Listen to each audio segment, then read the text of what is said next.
哈萨克斯坦国家安全委员会昨天宣布，正式逮捕于周四起受到拘押的该机构前主席卡里姆马西莫夫。哈萨克斯坦因天然气价格上涨引发的骚乱发生后，作为前总统纳扎尔巴耶夫的亲密盟友，前总理马西莫夫担任的国家安全委员会主席职务本周遭解除。另一方面，纳扎尔巴耶夫的发言人在其推特上发表声明表示，有关纳扎尔巴耶夫离开该国的指控并不反映事实。他在首都努尔苏丹举行了一系列磋商会议，并直接接触托卡耶夫总统。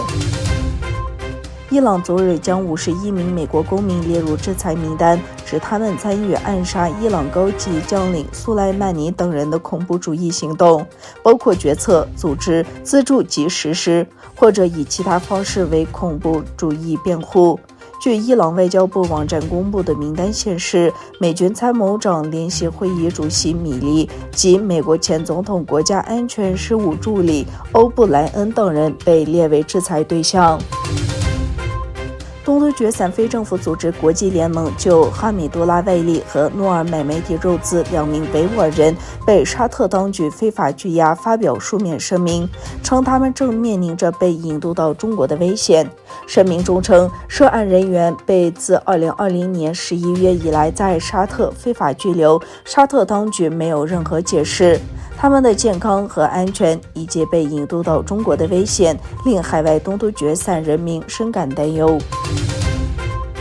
俄罗斯总统普京与哈萨克斯坦总统托卡耶夫进行了长时间的电话交谈。根据克里姆林宫官网周六发布的消息，哈萨克斯坦总统叙述了该国目前的局势，指出它正朝稳定的方向发展。另一方面，美国务院还允许美国驻阿拉木图总领事馆部分工作人员和全体工作人员的家属自愿离境。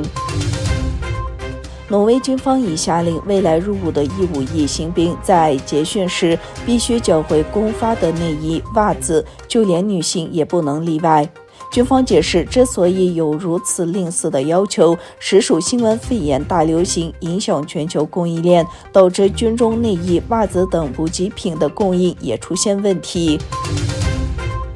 美国国务卿布林肯就哈萨克斯坦问题指责俄方别有用心。他在记者会的最后宣称，我认为最近的一个教训是，一旦俄罗斯人进入你的房子，有时很难让他们离开。这番话受到了俄罗斯外交部的尖锐回应。俄外交部告诉华盛顿，应该从历史中吸取教训。俄外交部还列举了华盛顿实施过入侵、干预和军事占领。位于中国重庆的一间食堂发生爆炸坍塌事故，造成至少16人死亡，10人受伤。1月7日，重庆市武隆区凤山街道办事处食堂发生坍塌，造成人员被困，疑似食堂燃气泄漏爆炸。